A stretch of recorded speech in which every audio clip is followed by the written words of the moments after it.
Oh, wow. Saturday night's main event went off without a hitch. It was exciting, but just as predicted. Not a bad thing, not bad at all. But I'm joined by my one and only true hetero life mate, Spaz Phoenix. How's it going, bud? You always pop me with the intros, buddy. I'm doing good. I don't know how high I am on this show. I'm not gonna lie. Oh, on the show. No, I'm very high, but I got your point. Yeah, no, because we got stuff. Yeah, we did. I think it's the second show in a row now where we got. I think it's the second show in a row where they've definitely given us stuff, but not stuff that I wanted. I mean, not that they gave me stuff I didn't want, but they didn't give me the stuff I wanted, if that makes sense. I'm talking over myself already. No, you're not wrong, though, because we went ahead and had kind of again, by the numbers night. It felt a bit like a house show, but not in the worst way at all. Things progressed. We got some things moving ahead. It's all building towards my favorite, the Rumble, and we'll be bringing back my favorite, the Rumble Pick'em contest, but we'll talk about that later on. That's right. Oh, you're doing one of those, are you? I am again. Yeah, it's going to make its triumphant return. However many years Nice. I've done it now, so I've missed a few, but I brought it back. It's always great. It's simple. There'll be a video, you'll see it, and you go ahead, leave a comment, and then on the day of the Rumble, you'll get assigned a number through a random number generator that corresponds to whoever comes out at that number. If they win, you win. So you have a chance to win a prize. If there's multiple winners, then it's random who wins that. But still. Nice. That's all the legal jargon. But Spaz, I used to do the pay-per-view pick'em way back in the day. Way For those back of you in that the have day. followed my channel and remember back when I had like Black Hat and Guapo and I don't know, good Forever and mic a work day and ago. stuff like that. When I tried to do the pay-per-view pick'em, and I tried to do the lotteries, and I tried to do really creative shit, and then I got a really good co-host, and it made me really lazy. Somehow I've heard that line before, but Yeah. it pops me regardless. No one builds me up as much as you do. So, talk about a big night tonight, though. They gave it that big night feel. Legends Hey, galore. let me stop you right there, because Yeah. you say I build you up, right?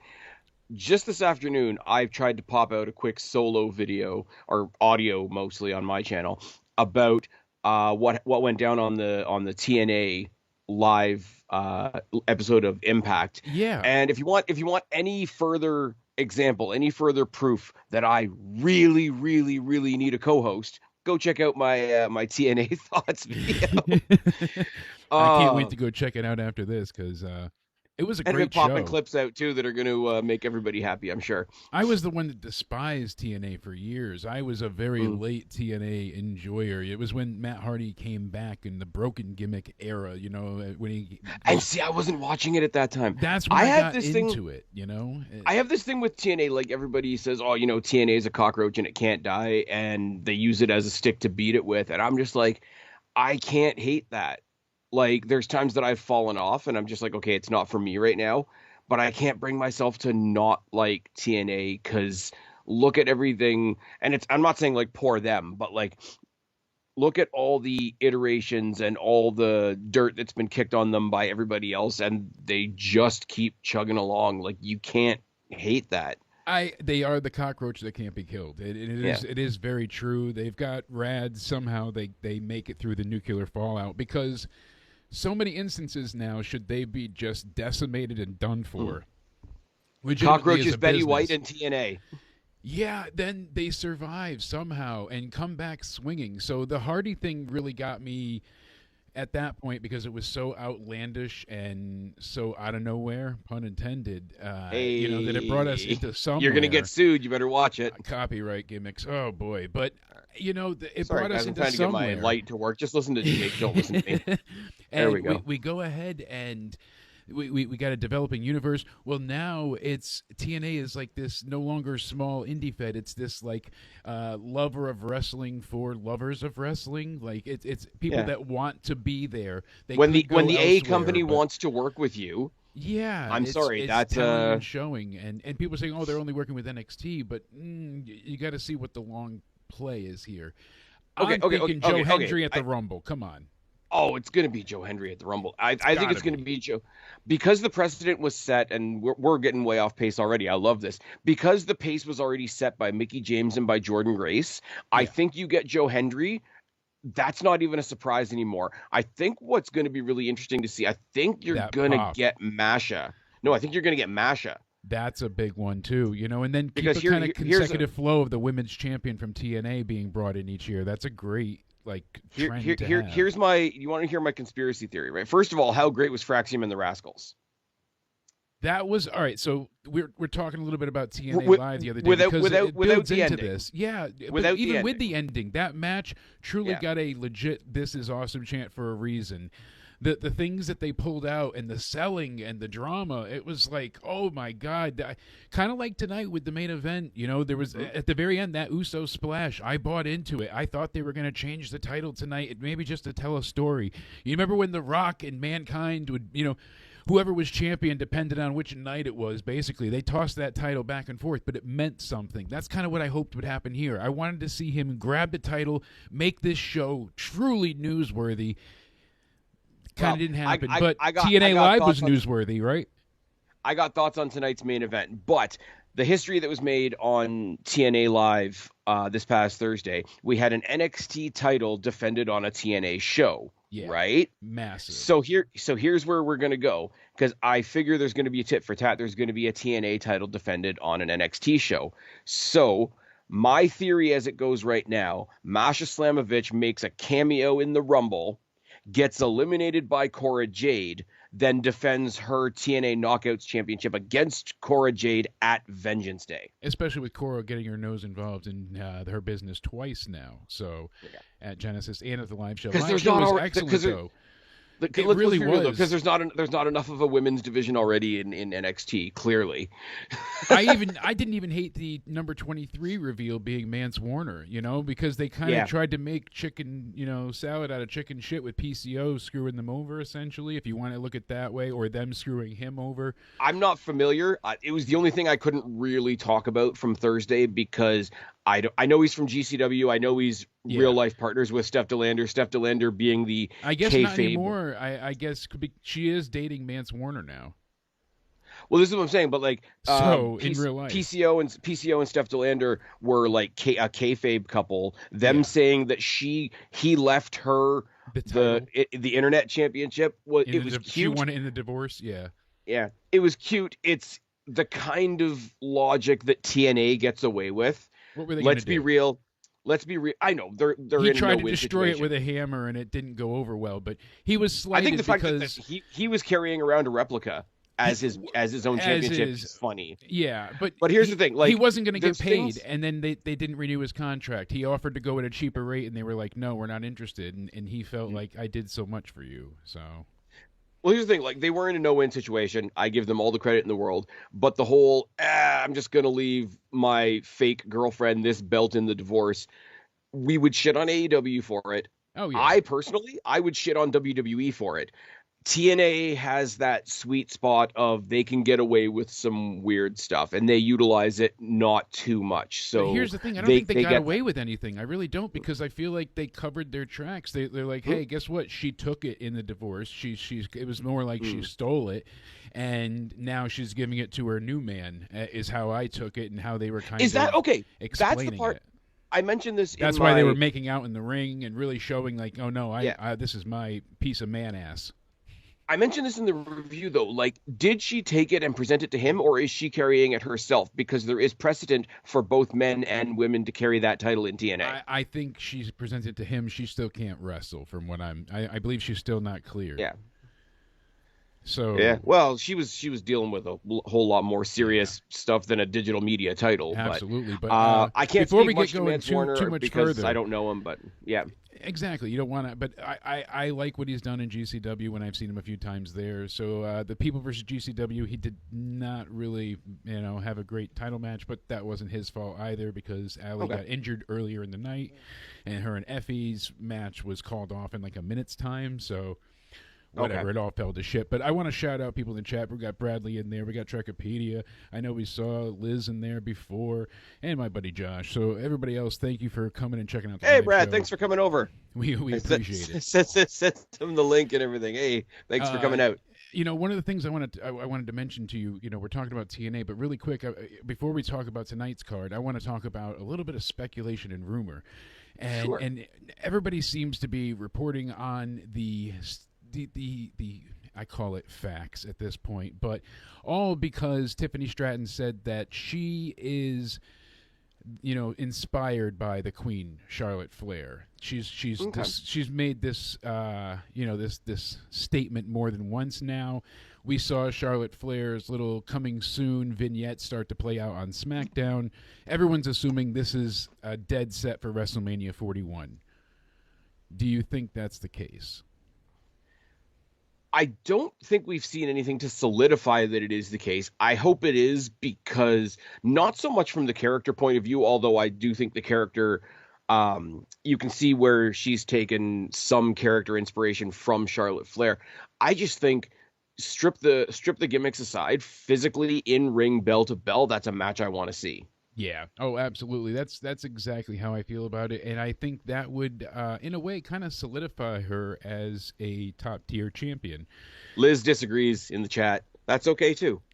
Hey, it could be somebody else. It's not like it's set in stone. Anything is possible at this point in time. But I just hope it doesn't come from her winning the Rumble. I don't want to see Charlotte return and win the one Rumble. that I see, and I hope it's not, because I don't like this person, but I don't want to come off as hating this person.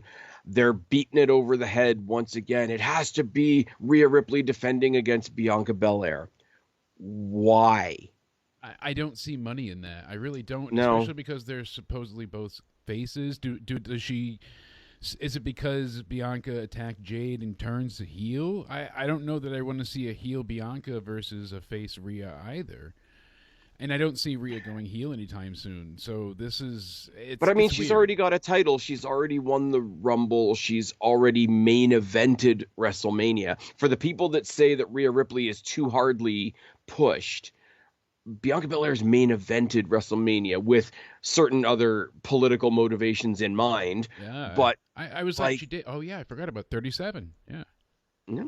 Well, her and She Who Shall Not Be Named main evented, and commentary made quite a point of pointing out specific identity things. I don't want to get your channel canceled. Hey, you know what? Though? I like you said, I think the match would be pretty stellar. And I got one little thing, into somewhere fashion. I have one more little bit of news I want to discuss before we break into tonight's card. And I got a fun topic for us later on when we need to chop it up a little bit. I feel that. So, did you hear Baron Corbin's new ring name?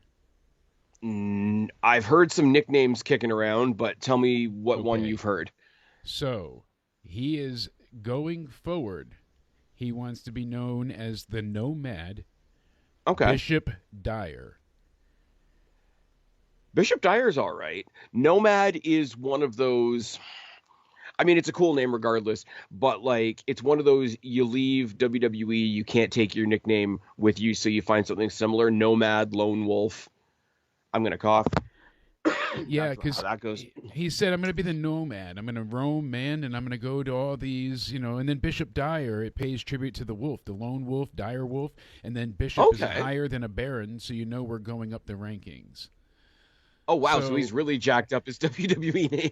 Right, so at first I was kind of like, it's a bit ridiculous. Then once I heard the explanation, I'm like, okay, so he wants to go with Bishop because it's higher than a Baron. Oh, wow, that's something. That Dyer, Lone Wolf. I'm hear Bishop and I automatically think of the Alien movies, and I don't even think of it as a title. Yeah, I was not going with Catholic or any type of religion.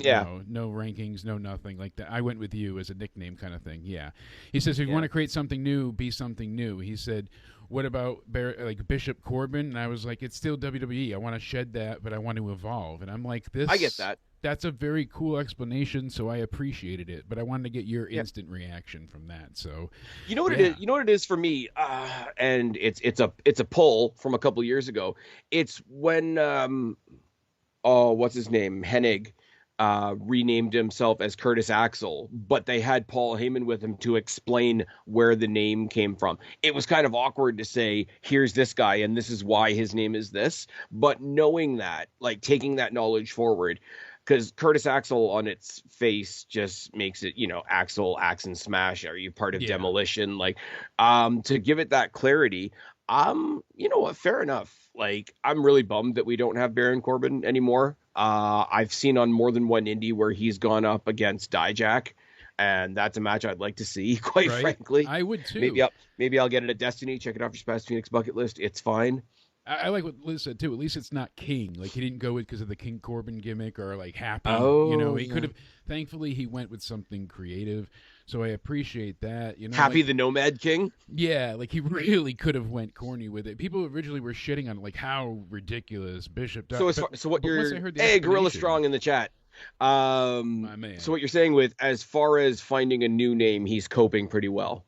Absolutely, he is indeed coping. And I put it up before, but I asked Milo who he thought was going to win tonight. Was he rooting for Gunther, or did he want to see Jey Uso? Like, was he excited about Rhea versus Nia? And very upset that Roman wasn't on he the was card. Pissed off because I took him to the vet the day before. $400 vet bill too, ridiculous. But it was his yearly checkup, and of course they rob you through and through. We paid for the Vaccine for Life program, but it covers every vaccine that apparently he doesn't need every year, but he needed these two, and they're not covered in the program, and they're several $100s for. So is it COVID or monkeypox? Bordetella and one of the other ones that begins with an L. I always forget. That sounds like fancy Italian bread. I'm not going to lie. Exactly. But so Milo's not been happy with me. He thought we were going to get ice cream, and instead I took him to the vet. But I said, what's your opinion, bud? Milo, buddy, are you excited for Saturday night's main event tonight? This card is bullshit. Where is Roman? He's the GOAT. Piss off. Milo. His mouth is just awful. It was. I'm telling you, man, the little dog is pissed off that he didn't see the big dog. He's mad. That's what his favorite is. He loves it still. I told him he doesn't even like the tribal chief. He still thinks Roman's wearing the vest. So that's the other thing. You want to talk about name changes? Apparently, the second bloodline is not going to be referred to as the bloodline anymore. But they have trademarked for Jacob Fatu, who we're obviously going to talk about later. They've trademarked the Tribal Wolf as a nickname for him. It's kind of funny because we saw tonight on AEW, they rebranded the House of Black to like the Hellhounds, I believe they said. They did that on Wednesday, didn't they? I don't know. I didn't see AEW all the way yet, but could have. Regardless, I might be behind. But I was still laughing at the fact of like, okay, like that's all right. Hounds of Hell, sure. We got Timeless. But you know what it is? Back, Amnesia be damned. I'll give them. Here's the thing. We pick on AEW a lot, and spoiler alert, I might be doing that later on. But they've learned their lesson in this case, so I have to give them a little bit of credit. How long after William Regal left AEW was the Blackpool Combat Club still called the Blackpool Combat Club, which made no sense. Far too long. So if Aleister Black, Malachi Black, whatever, is leaving, and the group is basically named after him, and they've addressed it right away, it's better than kudos to them for doing it your properly. Glass half full optimism wins me over one again.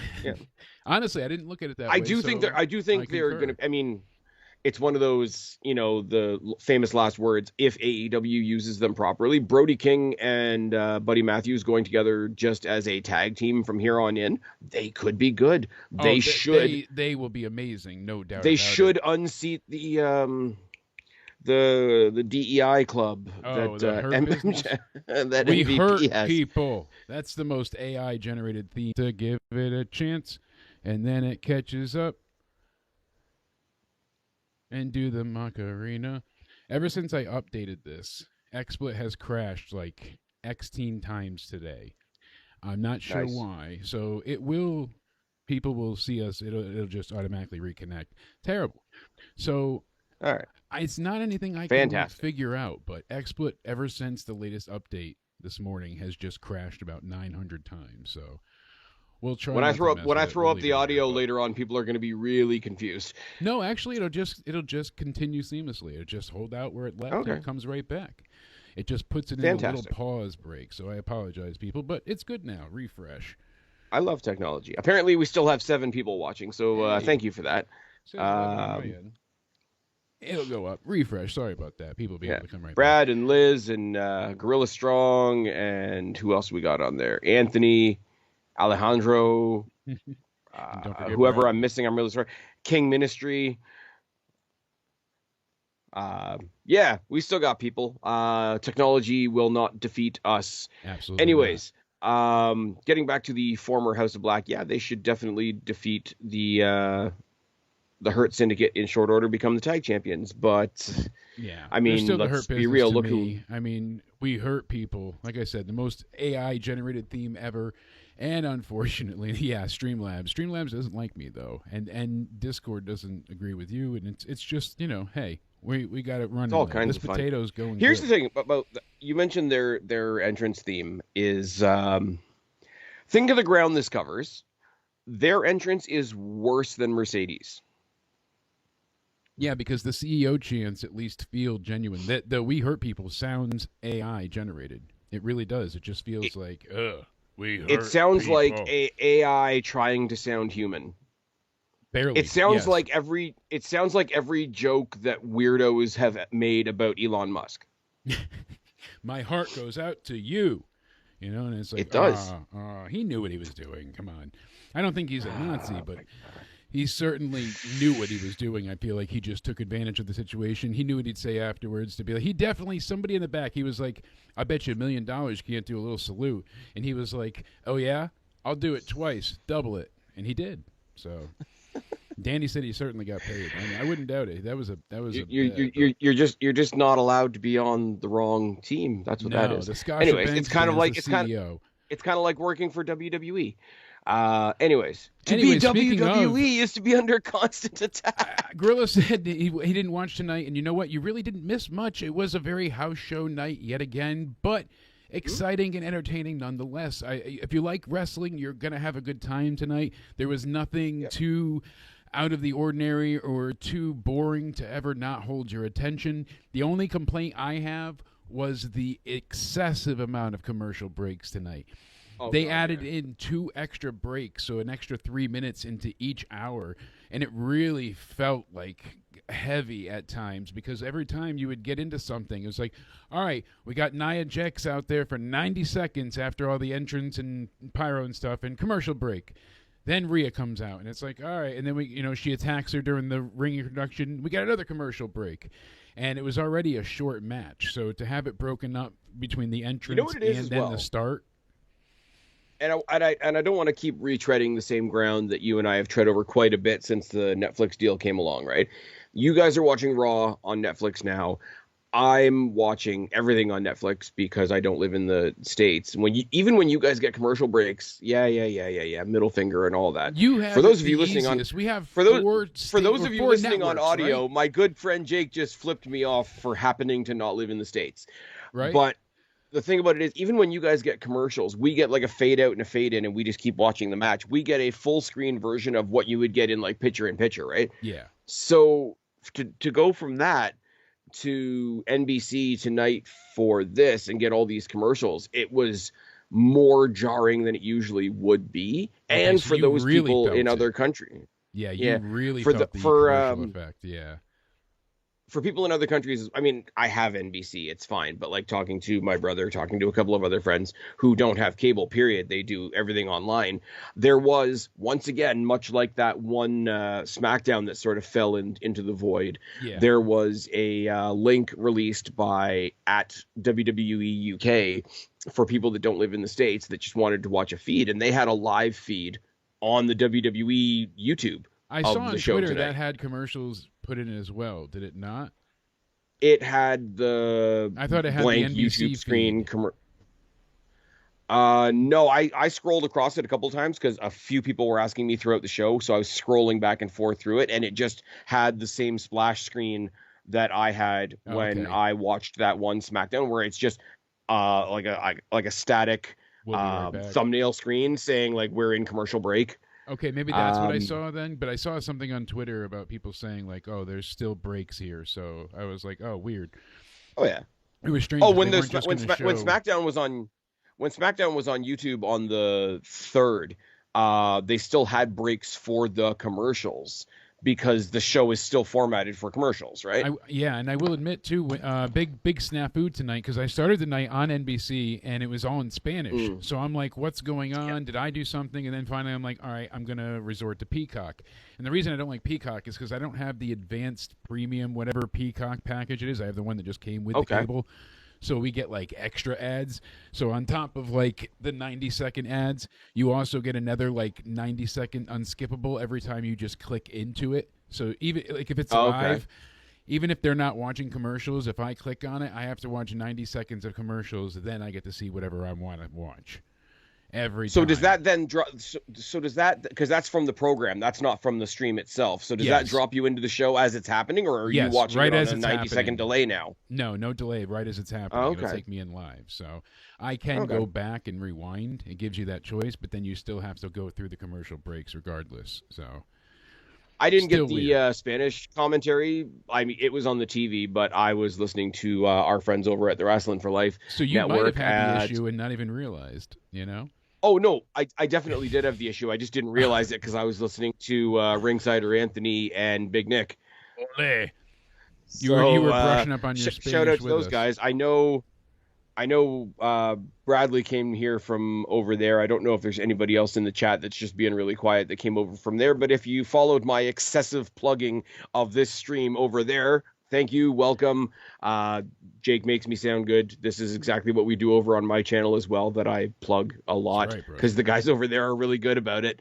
But yeah, no, it was a lot of fun. The Spanish announcer thing, if I had heard it, I would have laughed. But yeah, well, I did laugh at first, and I thought I was losing my mind. Like I did something, and I'm like, oh no, okay, it is them. I laughed again, but then I was like, all right, hopefully Peacock's not airing out.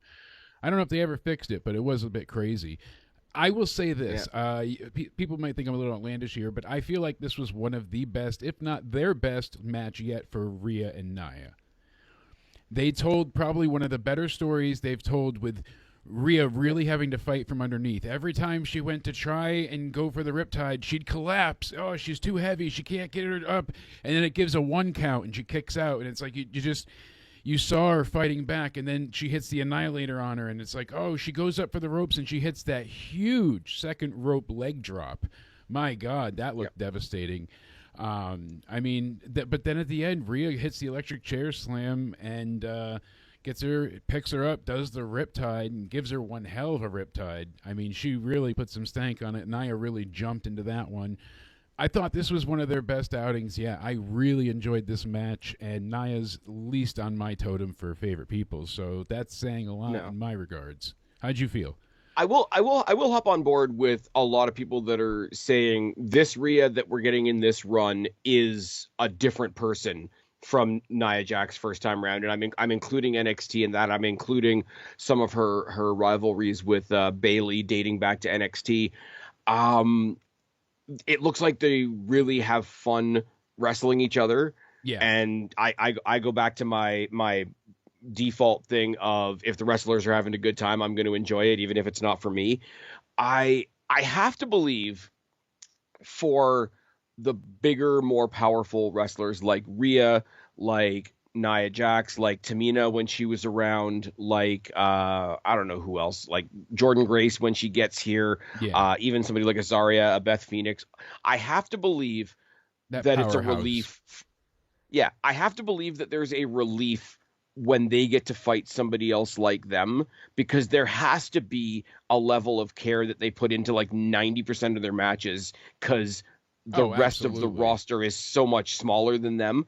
Absolutely. So it's kind of like, not that it's the best example, but when like Big Show and Braun Strowman used to fight each other, and they were fighting each other, they were mad at each other, they were trying to win, they would have but 50 they matches, but they couldn't help looking like, I don't have to pull my punch here. I can do something. It feels like the Godzilla King Kong is a really tired metaphor, but it really does look like they've got somebody on their level, so they get to level up. I might say last year in Australia, Elimination Chamber in the main event, but I think that's more so elevated by the status of the event rather than the match itself. This match was a lot of fun. It was. I was expecting, again, it's not what we got. It's what I thought we were going to get and we didn't get. Hell of an impressive match. They threw each other around. Yeah. Rhea Ripley, for as much as she plays the powerhouse, indestructible badass, she's really good at putting over struggle. Like when she comes up across something that she actually can't do, she plays that immediately, like surprised, immediately, what the fuck do I do? Immediately, oh, okay, I need to do this. Yeah. Like she hit a friggin', what do you call it? Not a Canadian destroyer. The other one. The Code not Red? Not the Riptide. The Code Red in the middle of the match. You don't expect a code. You don't expect a Code Red from somebody like Rhea Ripley because normally why would she have to? I'm glad you brought that up. I had it, because she even gave her the good old rock bottom Uranagi, and Naya's gotten really good about throwing around her weight without throwing her weight. If that makes sense, like as before, she was hurting people because she didn't know how to handle herself or how to carry herself. And when you are that big, there's more force behind you. When you're doing a leg drop, if you don't arch your leg, you're going to crush someone's throat. There are consequences to your big ass actions. So it was cool to see her now be able to do the second rope leg drop, the Code Reds, the Uranagis, and where she's making it look like she is this extreme immovable boulder at times. It's kind of like her selling is improved. I listed off the powerhouses, and obviously I don't think necessarily Bayley's in the powerhouse conversation, but when she had the match with Bayley and Nia Jax of all people tried to pull off a head scissor, like even if it didn't work, like it shouldn't work. So the fact that it didn't work didn't take out of the match. What I will say, and I know I pick on Bianca Belair because I don't like her. There's other people I'd rather see. When she fights Nia Jax or when she fights Piper Niven, I've used this point before as well. They just turn them into, here's a big thing that I can lift. And it's like, what a shock because there's the size difference and whatever. Because there's no size difference between Rhea Ripley and Nia Jax, Rhea Ripley is pulling off this insane power stuff, but they don't have to have these awkward, okay, let me pause for a second because guys, I'm going to lift up something and I'm going to wait for you to cheer for me while I lift stuff. Yeah. Rhea Ripley's not surprised that she can chuck Nia Jax around and vice versa. Yeah, that's where she a power was selling thing works. The beatdown and the fact, and you had to wait to get that adrenaline moment, and they really, that the storytelling was excellent. And by the time they got to it, it was a damn good match. I really liked the pacing, the outcome, fighting from underneath, like you said. I want to say as well, shout out to, before I forget, sorry, I've already forgotten it twice. Shout out to Lillian Garcia, because Lillian Garcia sold in this match, and you can't even really tell. They had the old school, like almost MSG microphone coming down from the ceiling, where everybody said, oh my God, there was two microphones. How come she's only talking into one of them? Yeah. It's a prop, guys. But when she's doing the introduction, and I think Rhea just wound back and like headbutted Nia Jax during the middle of the introduction. Rhea. That's okay. Nia headbutted Rhea. Yeah. My point being is Lillian Garcia backed up, almost like tripped herself out of the ring because she was selling what was happening. Noise. Like the announcer was selling. I like when the announcer sells. I like when people are like, "Oh, here they come. They're gonna." Wrestling works when everyone's on the same page. Exactly. When people play along. When somebody like Michael Cole, like, "Oh my God, they're getting too close to our desk over here. Holy shit, I'm moving. I'm taking my snacks. I'm taking my M&Ms." He was on another level at times. We'll get to it afterwards. But one of the things I know I said on Twitter before that I was like, anybody that can throw around Nia Jax and make it look effortless deserves such praise. Yep. And that was Rhea tonight, but she did it in a way where it didn't also ruin Nia either. It made Nia really feel... It didn't reduce her to a heavy thing. Yes, exactly. Like you said, you're not just picking up something heavy and throwing it around. So great point there. And it's really not necessarily this match. And it's not necessarily to be spit at that somebody can throw Rhea Ripley around either. That's where it becomes a give and take. Exactly. Speaking of give and take, next up we had Braun Breaker versus Sheamus. We kind of talked about it the other night. We both didn't think Sheamus would win here. If anything, this would have been the title change to have on this show. I think they should have went with it, but obviously it seems like they're going to finish that story at WrestleMania or at least somewhere if Sheamus retires, God knows. But, the IC title is going to be a big momentous thing for him when it does happen. I don't. My complaint is probably a nitpick, but Jesse Ventura drove me nuts during this match.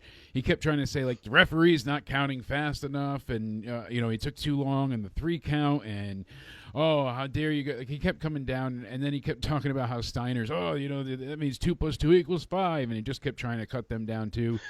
He cut off Pat more than I cut you off. Like, it was just infuriating listening to him ramble on at times, and I like Jesse, so I really do miss out on this stuff when I'm listening to watch-alongs. I think I plug Wrestling for Life enough and What Culture used to do and whatever. Whenever I hear, especially for a pay-per-view, and this is sort of like pay-per-view adjacent, whenever I hear people complaining about the commentary, it's just like, wow, I'm really not paying attention to the commentary because X person's doing a watch-along or X person's doing a stream or whatever. I know a lot of people complain about Pat McAfee, and I'm like, for the bit that I listen to Pat McAfee, he was so good. Pat brings an excitement without being obnoxious. Like fucking Michael Cole, when Jacob Fatu comes out, he's like, Jacob Fatu did 3 stints in jail before the age of 18, and when he got out, he was sleeping on a mattress and said he's never going back. Like, who comes up with this shit? But it was so good after the promo that he cut. Yeah. Oh, my God, he's a certified star. We'll get to that. But back to this IC title match. People thought it was a bit too short. It certainly... It was, I thought, long enough. It was like almost, 12 minutes? I just think the commercial breaks kind of really, the 2 different times broke it up. I mean, right in the beginning, and then again after, shortly after, I remember when Sheamus was doing the beats of the bell or whatever they call it, that, lovely thing. So I never know how to pronounce that. Yeah. So, never. The Celtic Cross looked really good. I thought that was a nice near fall. Sheamus does a great little reversal up to the top rope, and then fucking Braun Breaker's a freak as well, and just jumps to the top rope and hits him with the Frankensteiner, and then he goes to get the spear, but Sheamus dodges out of the way and hits him with a broad kick, and I'm like, wow, this is it. 1, 2, foot on the rope at the very last second, and the audience, you heard an audible gasp. They bought into it, hook, line, and sinker. I was like, if that was going to be it, that was the moment. He's not going to win. Eventually, we saw what happened. Ventura's like, oh, that's some bullshit, but I'm like, it seemed all right. We saw the brogue kick about to happen, but he gets speared, Sheamus gets pinned, and that was it. So it was a really good match, no doubt. I kind of don't want to see anything from these two for a while, or if someone else gets the belt, then Sheamus can go for the IC title again. That's what I'm thinking. Somebody's going to unseat Breaker, and then what's his name, Braun Breaker, and then Sheamus is going to take it from them. Anybody, but I don't want to see this. Can't be the Miz. I know, I'm being a wise ass. I know he's on SmackDown now, but Miz went to SmackDown. Actually, you know what? Good a time as any to talk about that, because we're probably not going to do a State of Wrestling because we got the Rumble to preview this week. Yeah. Cheap plugs for everything. Let's talk about for a second the news we got on SmackDown. Not only do we get the Miz on SmackDown, but Damian Priest is on SmackDown now. I think that's an awesome move. I think that's a great move, and the Wyatt Six gets to keep haunting Wyatt the Miz. Six over there. Yeah, that's cool. I'm excited for both. The only thing that wasn't answered from SmackDown was Nick Aldis's addendum to the match with Cody and it wasn't Owens. Answered tonight either. No, the one thing, maybe they're saving it for SmackDown, but that was weird. I know we'll get to it when we get to that point, but hey, whatever. Right. Well, actually, do you have anything else to say about the IC match? I do, because I like these guys fighting, actually. This is getting into one of those, tell me you're giving me one. I said the same thing when Carmelo and Andrade were having. Yeah, there we go. we're there. We're right there. Mind melt. I could watch these guys, and I think they tried to tell a really cool story here that didn't quite work. And from my interpretation of it, because he worked his midsection, he hit that wicked spear on the floor. So good. All that the spear internal was amazing on the floor. Holy ridiculous. God, his Breaker is insane. Imagine taking Breaker's that. Not normal. No. He's not normal at all. But they tried to tell this story of his midsection took so much abuse and so much targeted specific on that area, and onslaught. He he got the burst of adrenaline, and he got a couple of bro kicks in because the adrenaline carried him through. And I think what they were trying to do is like, okay, eventually the adrenaline just let him down. But when he finally decided to stop in the middle of the ring and go, now my guts hurt. Now my it looked ribs like hurt. he glitched. Yeah, It looked like he glitched, and it was so funny. He engaged cell mode again because he went from like getting ready to attack to like he was about to shit himself from the spear before. I know if I got hit with that spear, I could have had a colon cleanse, and I still would have shit myself if I got hit with that thing. Yeah. Shout out to Triple M in the chat. What's good, baby? Talking about one of my best mods. But yeah, like you said, he's asking us how Saturday night's main event was, so it's a good thing we're talking about it. Yeah, absolutely. Overall, it was enjoyable. You didn't miss much, though. It was nothing news or noteworthy. Felt like a house show yet again, but it was fun. It was certainly entertaining. You're not going to be disappointed if you check it out. At least that's what I'll say for sure. Worth your time. Anyways, that was my only thought on the Sheamus. My only thought on the Sheamus thing was they tried to do a really cool thing of like he gave all he could and then his adrenaline finally failed him.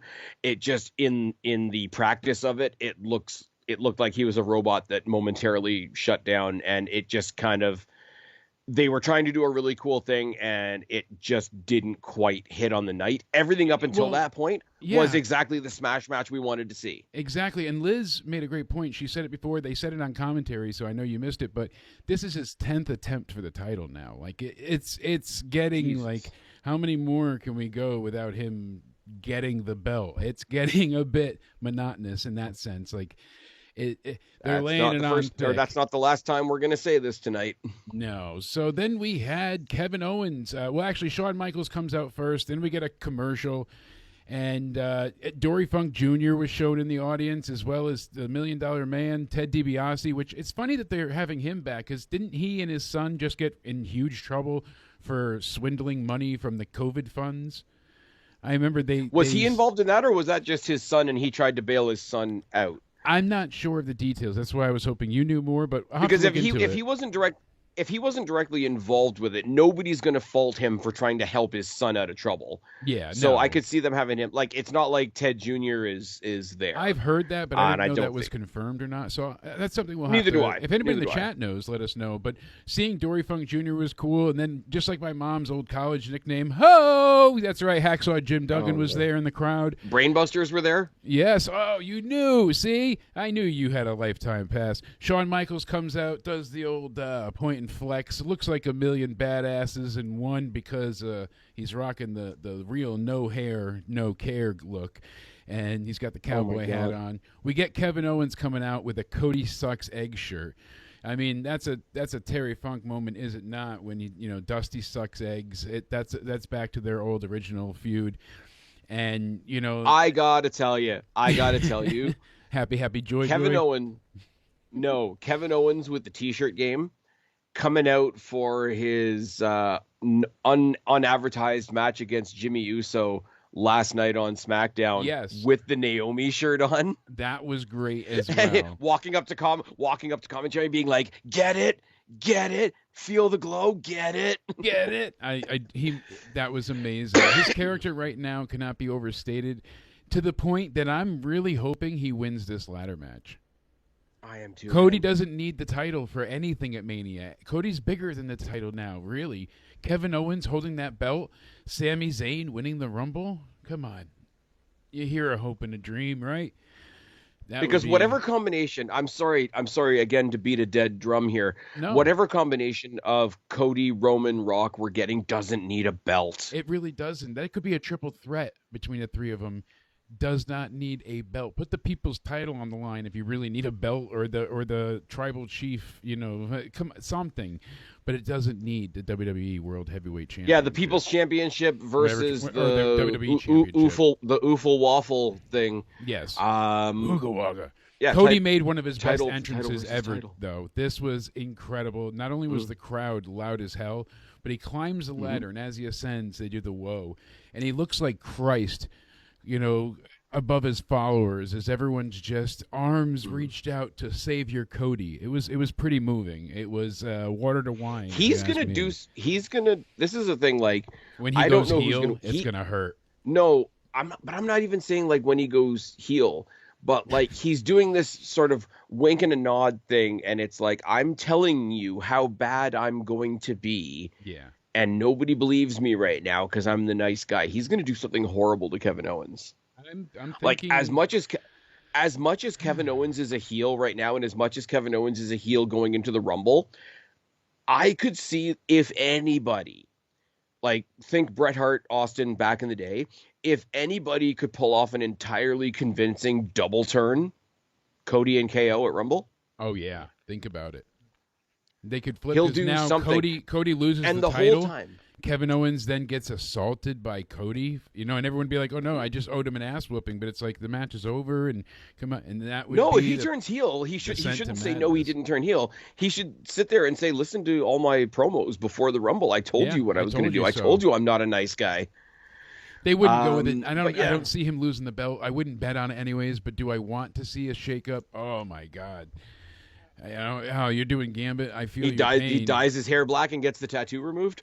We could see a little bit of a flashback, harken back to that dog collar match. But I like what they did here. I could see a period of time where we walk into a tattoo parlor one day and there's Cody and his good friend Max getting matching tattoos removed. Yeah, both of them at the same time. They're both going to laser Etch-a-Sketch, and they're going to get those things just burnt off quickly. His neck tattoo still doesn't look real, eh? No. When he comes out, I'm still convinced that it's CGI. I know he was very upset with it and just accepted it, but he said he thought it was going to be a lot smaller. Then when he got it done, he didn't think it was going to be that big. Like, he just didn't. I don't know if he didn't look at the stencil beforehand or if they just did it freehand, whatever, but... Because it's on an angle, too. Yeah, so it's a weird angle. And Owens is great on the mic. Cody signs the contract. And you look at him, and Kevin's got it. And he's like, Cody, you piss me off when you say I always take the easy way out, and I wouldn't have done that. And, he's like, oh, you think just because it took out your knee, but you never cared about the friendship. And it was just really good back and forth. Cody cuts him off, and he's like, don't worry. He's like, you're going to need to focus on defending the title. They finally get the, Shawn Michaels, hey, Jesus, Kevin, you just sound jealous. And he says it at first, but you don't quite hear it. So Kevin's like, wait, what'd you say? Like, he kind of berates him over and over to repeat it. And he's like, for Shawn Michaels jealous. to be the one for Shawn Michaels to be the one officiating this, when for weeks and weeks and weeks, KO's been coming out in Bret Hart merch. Yeah, absolutely. It's all right. It's all right there. I know I won't have to lose my smile. One thing I will say, Cody was great. KO was great. In a promo segment, if I never hear somebody say, nobody came here to listen to you talk in the middle of a long promo segment, yes, I'll be fine with that. That's it's a nitpick. But it's one of those ones, it's like, well, clearly you advertised this promo segment as being part of the show. So clearly people did tune in to see you both talk because the match isn't happening tonight. I love that they took the belts from both of them now. Not only was it symbolic, but it really it paid off in spades for, like, oh, now neither of you cannot show up. Like, we have your titles. You have to come win them. Like, it's like a guaranteed the match is going to happen. Of course, Owens goes for the sweet, sucker punch on Cody. Cody goes down, and he's going to give a package pile driver to the one and only Shawn HBK. Michaels, Oh, loved it. Then we had a super kick party to steal your phrase. A real super kick party, buddy. That's right. Yeah. Shawn Michaels, first Cody super kicks Owens, and then Shawn tunes up the band. Sweet chin music. Looks great. Owens with an incredible sell. Harkens back to Please when he made God, Austin Shawn, look keep your hat amazing. on. Right? But, hey, I feel Here's boy, the thing as well, know? right? Because if you're going to have the hanging ceremony thing happen, which doesn't always happen, because they don't just hang the belts on a wire loop anymore. They've got that WWE branded like golden contraption thing. Yes, right. And because belt it comes hanging bar at WWE shop, the belt hanger for elite it's got two jabby ends on either side of it. How did you've got the graphic up on the screen right now? Yeah. How did one of them not just grab that loop and swing it at the other one? It's right there. Props are meant to be used. Props are meant to be used. It was pretty crazy, and this was one of my favorite things. Look at that. Yeah. Oh, It's you still do have playing it. There random we music, go. There's but, the but graphic. this was great. I just loved that moment so much. It was Hmm? really cool, and some random audio that got put through with it. Funny enough, you couldn't hear it again, but yeah, I loved, like Yep. you said, having the the belts up there, having them go ahead and be forced to go ahead and submit their titles. But like you said, it's jagged on both ends. It looks sharp, anyways, Yep. and pointy. How it's not been Yeah. used as a brutal weapon yet, it will be. But Well, I think when they unified the titles, when it was Cena and Orton, I think they did that where they were both at the top, and one of them like started trying to hit the other one with the loop. I will say, with that entrance, with the pyro and everything, I mean, wrestling is a dramatic thing in general, but somebody that really, really has a cue for the dramatic in the right way is Cody Rhodes. Like, he knows Absolutely. exactly. It sounds so simple, but it's probably not something that can be taught. Like, know where to stand, know where the camera's going to be, know how the camera is going to look at you, know what's going to be happening behind you, in front of you, know exactly how exactly how to stand on that ladder, and as you say, treat it like a pulpit or a cross almost. yeah, no, exactly. He's got that bit of it. He really You know what I does. mean? He nails it, and he just has that facet down to a science of every aspect. Jack of all trades. You could call him master, Yep. but really, like, what is he not good at? He's good at media. He's good at being the ultimate face. He can do the Make-A-Wishes. He And can the do reason reason why him interviews. fighting Kevin Owens, works is Kevin Owens is none of those things intentionally. Yes, But he's none of those things. he's Kevin the Owens is true- what Eddie Kingston wishes he could be. He's the true opposite, the South to Cody's North. And that's why I really love this feud, that it's harkening back on so much story. Speaking of brutality, though, I said on Twitter, I'll say it again, not since Lesnar did his, 3 to 9 elbows and sliced open Randy Orton's forehead, has anyone looked as vicious as Jacob Fatu tonight. Now, Bronson Reed doing the splashes was really cool, but I feel like this moment topped that, because Braun doesn't really bleed for many. Like, I can't think back. Like, No. Seth is a tiny guy, so Bronson Reed splashing him over and over, like, yeah, you could see him spitting up blood, but this is Braun Strowman. He is the monster among men. He's massive, and Jacob manhandled him like he was Sami Zayn. It looked effortless. But those two examples are identical and opposite, because with Bronson Reed it worked because he looked at Seth, saw that he was smaller. Let me show you how much of an asshole I can be to this tiny guy. Jacob Fatu being presented as more of a crazy person is like, let me take the biggest target I can when I go to prove my point. Now, before we get into this match, Yes. I got to put it to you. When he's back, when he's healthy, when they put his foot back together, Jacob Fatu and Bronson Reed Yeah. either have to have a long feud or they have to become a tag team. I want tag team, and I want them to take the tag titles. I want them to be like the new, final bosses of the tag division, but not in a way where like they squash people. It's done nowhere, like where they have these amazing matches that both these men can put on, but they're gonna do it in believable fashion. Like DIY obviously shouldn't be beating them, but you want to make it look competitive, and Jacob's great at that. Think about the match that he had, just previous to this. Every time you have him out there, he delivers. Jacob's only gotten better and better. He's the promos he's been cutting, and now not having Solo there, so he's just barking orders on his way to the ring. The promo he cut tonight was so good. Beat your ass from post to post, live on NBC. I'm going to beat your ass from coast to post, live on NBC from coast to coast. He was just going off. Like, it's great. I hate The to say energy, it, the man, hype, 'cause all of it. It's awesome. I hate to say it, man, but what do they do with Solo now? I don't know. He's hurting. I mean, he's in a bad way now. Not only did they take the Ulafal away from him, but you have Fatu being this unstoppable rabid Wolverine. I mean, werewolf. I always get those confused. Wrong weight machine. But I went ahead and I enjoy the brutality and the believability that Fatu brings with him. I mean, he's foaming at the mouth like a real rabid goddamn animal. He's insane, and he's doing these moonsaults and goddamn splashes, and just he acts like he's 95 pounds, but he's this brick shithouse of a man. It's incredible. It's just truly awe-inspiring to see how he can move at times. So. The only thing I will say about this, and I like Braun Strowman. Braun Strowman has a very specific role in the WWE, right? He's the more athletic, more modern. He's taken the big show slot, right? Yeah. But everybody knows he's in that slot. Like, he's not going to win the Rumble. He's not going to main event WrestleMania. He's not going to, X, Y, and Z. I go back to the Bronson Reed thing.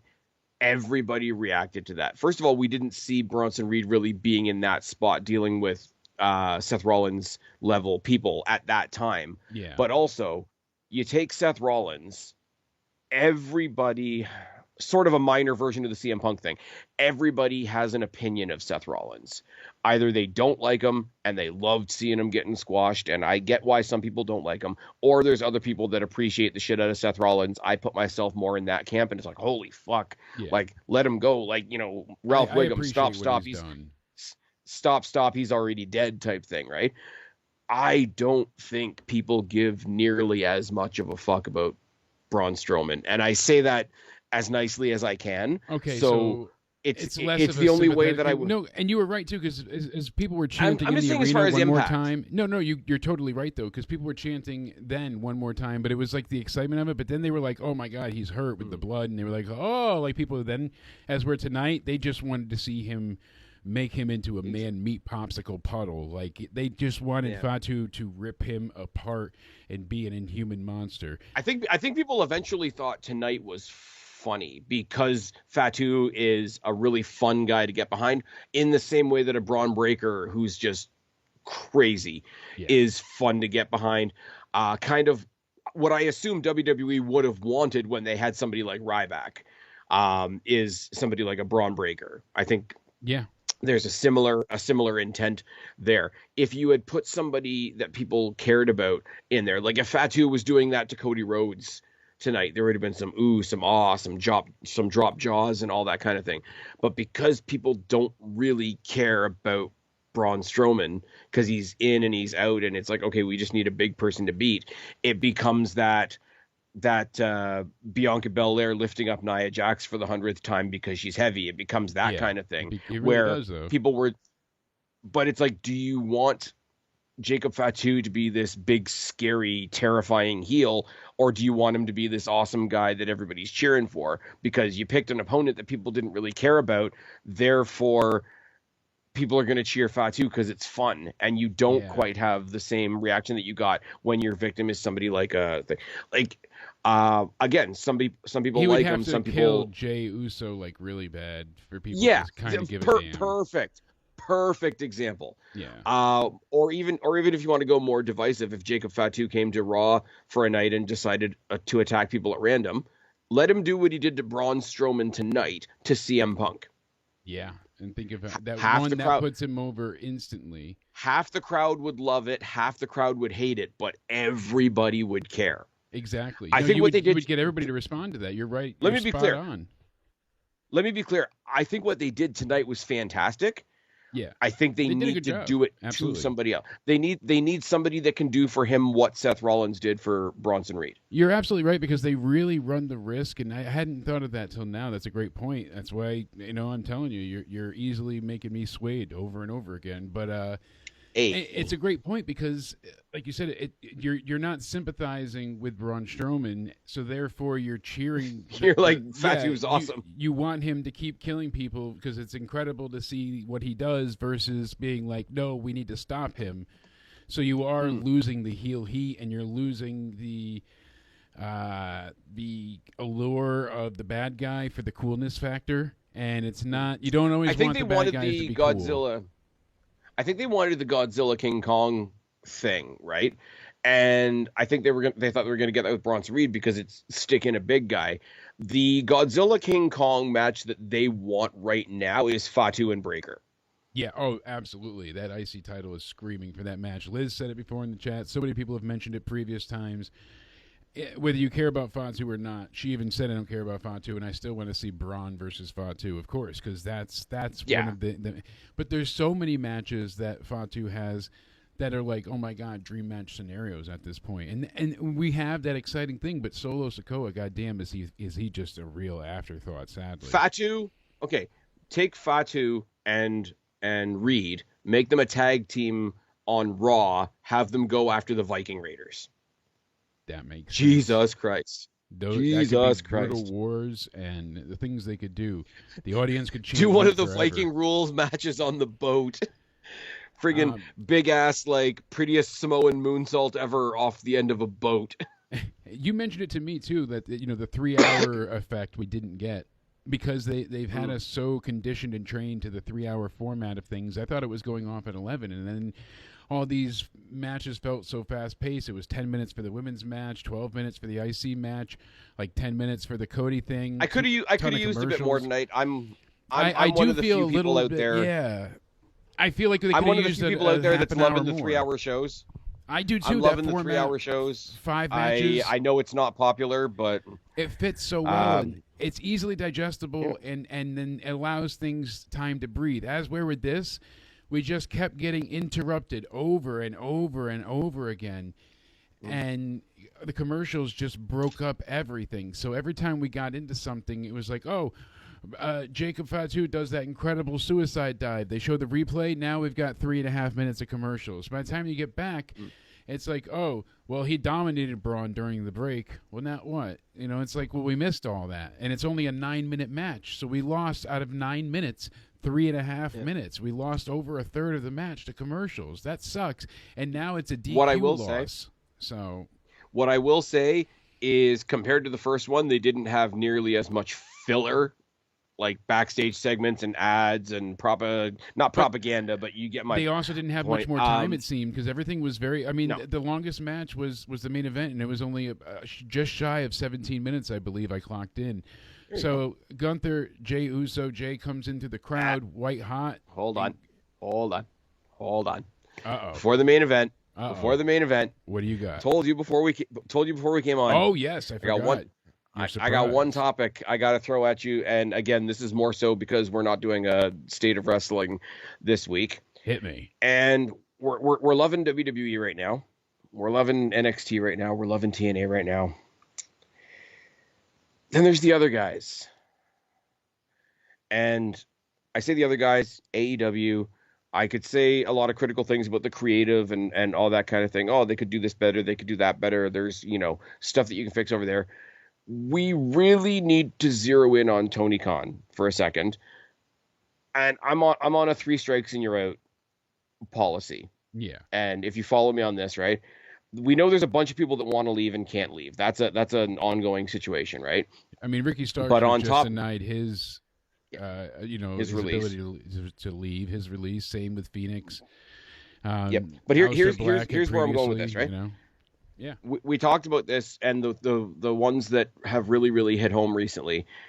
Ricky Starks, he's holding on to bullshit to begin with, but also he's also keeping him from doing his booked dates at GCW. So you're not going to do anything here, and I'm not going to let you do anything over there either. No. Second, Ray Phoenix, we're not going to have you do anything here. We're going to make you stay here. We're going to rip down all your merchandise off AEW shop. So you're going to stay here, not do anything, and not make any merch revenue. Now, the memo, and you might have heard it. Oh, it gets better. Nobody with an AEW or ROH contract is allowed to take any bookings anywhere around Las Vegas WrestleMania weekend. Yeah. Like, at what point, and I'm not saying this, but we're in the age right now where you hop on Twitter and anybody that somebody doesn't like just the default, I'll just call you a Nazi. It's fine. Yeah. I'm not calling Tony Khan a Nazi, but he's pretty much a tyrant at this point. At what point do we stop making the, Cracky Khan, whatever? At what point do we stop making those jokes and be like, this guy's a legitimate asshole, this guy's a legitimate tyrant? Vince did the same stuff for a long time, and that's why he was hated. So Triple H, I don't think anybody's asked for their release, so I want to see how they're going to handle it if anybody wants to leave. But he has said previously that he doesn't want to work with anybody that doesn't want to be there. So if they want to leave, he's going to get. He doesn't want any you. grind runners. Yeah, Yeah. he's going to. But here's the thing, though, right? Well, now we hear This about. may be. Obviously the dentist, DMD herself, Britt Baker, Yep. all the issues coming to light there now, and she's another persona non grata not being talked to. Every time there's an issue, it seems Apparently like Deonna AEW doesn't call Purrazzo's you not- anymore. Apparently, Deonna Purrazzo is not being quiet about her unhappiness either, as of this weekend. You sent me a message the other day, and like a broken clock being right twice a day, this tweet from JD was pretty telling. He said the feeling in AEW is gone because the tag champs are ex-WWE talent. Same thing with the TBS champ, the AEW World champ, and the Trios champ. They're all ex-WWE talents. And then you have Lashley, Benjamin, MVP, Jeff Jarrett, Christopher Daniels, Copeland, Jericho, all in major storylines. All of them are 50 or older. You know what I mean? Like, and that was a thing that's been upsetting. No one of the original AEW homegrown pillars became really what they could have been. MJF got stunted both between injury and how his booking was handled. Sammy Guevara, I mean, what the fuck ever. We saw what happened to him. They had a Sammy falling Guevara out. got moved to ROH because Sasha Banks says so. Yeah, and then we have to deal with, Jungle Jack Bitch Perry and all of his scapegoat nonsense bullshit and the lack of things he's accomplished. And then, of course, it's like, what do we have left? Darby Allin, who's more focused on climbing Mount Everest this year than coming back to fight Jon Moxley. So... And do you want to know what the result of all that is? I think it's funny Collision? because the last time, well, yeah, but the last time they were in the same city at the same time, one was doing a pay-per-view and one was doing a house show, and the house show outsold them by miles, right? And that was Now- WWE's house show. And now, like you said, tonight they had Daly's Place. It's their homecoming. Listen to me. Collision Listen to me, homecoming. buddy. Listen to me, buddy, right? I'm going to give you 3 numbers, okay? AEW Collision. I didn't watch it because I was watching Saturday night's main event, right? Yes. Now, I don't think it would be fair for me to compare a weekly show to a pay-per-view. Saturday night's main event is not a pay-per-view, my guy. Yeah, it's another weekly Right? show. That's the whole point of it. It's just a weekly Daly's show Place. on free TV. Daly's Place. Tickets distributed to Daly's Place. 2,916 tickets. Not even 3,000. Okay. Not even 3,000 in what is their home base, in where they lived during COVID, all that type of stuff, right? Less than 3,000. The Frost Bank Center in San Antonio, Texas, tonight for Saturday night's main event, which all the Mud Show fans are just saying, oh, well, it's just their version of Battle of the Belts. It's nothing to really be concerned about. Excuse me. 15,263.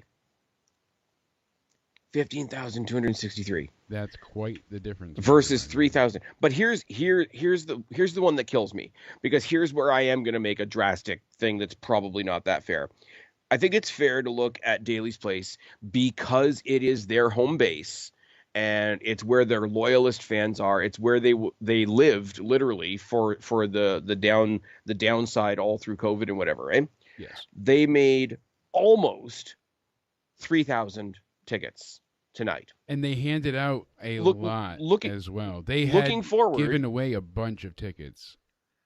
But here's the thing, though. Looking forward as well, to the Royal Rumble, which is a different type of event. I want to be fair.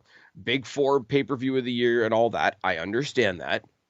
They just passed the 60,000 mark for tickets. Over 60K tickets distributed so That's far. Sold. Jake, let me just say, that's 20 times the tickets that AEW sells at their home base. For their homecoming. This was Collision Homecoming. That was the hashtag. Because they wanted all of their fans to come out in mass tonight to support Collision live because Saturday night's main event was on, so they wanted to show that they could, still bring in their best audience. They had Timeless Tony Storm come back. A lot of people are all for it. I was not a fan of the amnesia gimmick. I called this as soon as she came out saying that she was her younger self again. The whole plucky upstart was just a ruse. Anyone that didn't see it coming, and I don't mind suspending my disbelief and being like, hey, that's funny, but this was not it. Like, it just... I think her playing a black and white Yeah. actress and saying that that's her real character and her being her real self is a gimmick. I think it's a stupid idea. It's an idea that was defended by a certain somebody over at What Culture who's pretty biased. I think it's ridiculous, and it's a misuse of somebody who is in ring absolutely fantastic. Like, I know this do is we something see she Willow wanted. Nightingale picking up that big? No, Which is fine, but also you got to do what, like Nikki Cross. Let's be fair. Let's look across the border at Nikki Cross, who tried to do the Nikki ASH thing because she wanted to do something that would be specifically for kids, a superhero, somebody that the kids could enjoy and all that kind of thing. I applaud her for that. I applaud Toni Storm for how well she throws herself into this timeless gimmick, just the same way as I applaud Nikki Cross for trying to do the ASH thing, having a vision for, hey, I want to do this for kids. But eventually you had somebody like Vince who gave a reality check and said, nah, this ain't working. Yeah, no. And that was kind of the problem. But he's such a mean guy, and he controls everybody, blah, blah, blah. You need to not be their friend sometimes, because even the ones that you tried to be friends to want to leave your party. Yeah. Because you're a tyrant. There's Just 5 or 6 people that get their way in that company. The rumor is, I don't know how true this is. Maybe you can tell me. The rumor is that they're amalgamating the ROH and AEW titles at the Australia show. Is there any truth to that? I don't know if it's been confirmed, but I had seen that discussed on Reddit. So I don't know if that's just a proposed plan or if that's actually happening. But because here's the thing, we already know that the people that they're up ROH, yeah, they're the people that they're not really using but want to hold on to anyway. Like I say, Sammy Guevara is a great example. We can't have you on the show because Sasha Banks said no, so I'll shuffle you over to ROH because I also don't want to lose you. I don't want you to go to WWE, right? Does it not punctuate how useless ROH is if they amalgamate the ROH title into the AEW title, when the AEW title as a belt hasn't existed in months? Yeah, unfortunately, and it's just been ignored. And I mean, how many other titles have fallen to the wayside? Not again to dish on Mercedes, but she has how many belts at this point? It's just she's got a really, really sore jaw this morning. Now Ring of Honor, like you said, are changing plans for their weekend in Vegas around WrestleMania because they're not going to Vegas either. Yeah, they're pulling out here's now. the difference. Here's the difference. I'm pointing out Tony Khan being a tyrant, being having his thumb down on everybody, right? About the Vegas thing. I don't blame him for pulling his own show out of Vegas and not wanting to compete with WWE. I think probably in the end that's a smart idea. If you're the company, honestly, but if you're the company that touted but that's his company, he can do it, right? Yeah. If he wants to pull out and go somewhere else, that's fine. The attention is not going to be on them in Vegas, regardless of if they're there or not. No, but my it's point not, is, but it's his company, he can do that. Never mind the fact that when they started AEW, he said he would never run a show to compete with WrestleMania, and then he went back on that and used ROH as the excuse.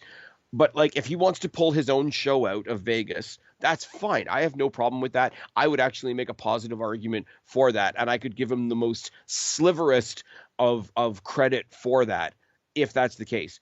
But to be the company that says, oh, we give our wrestlers freedom and we can go wherever we want and roddy rah, and I'll allow them because I'm the nice guy, I'm the good guy boss, which is a thing that doesn't exist, and then say nobody under my thumb can touch Las Vegas that week at all. Here's my issue. Fuck off, man. This is the problem I see with all of it, is that I don't think it's a bad business move to have the show there, because what happens is wherever Mania is becomes a central hub for like the mecca of all wrestling fans. So everybody goes and has shows there because fans are obviously. They don't do it usually Mania night. Sometimes they do for people that don't have tickets to Mania, but for the most part, they jam-pack from Thursday to Sunday afternoon. Like they get GCW and they had the Bloodsport shows and then that's why they have all the conventions and WrestleCons and all, because everybody supports everything. It's like I said, it's wrestling mecca. So to pull out of that, I feel like they're hurting themselves. don't get it twisted. I don't think it's bad if he does do a show there. I wouldn't.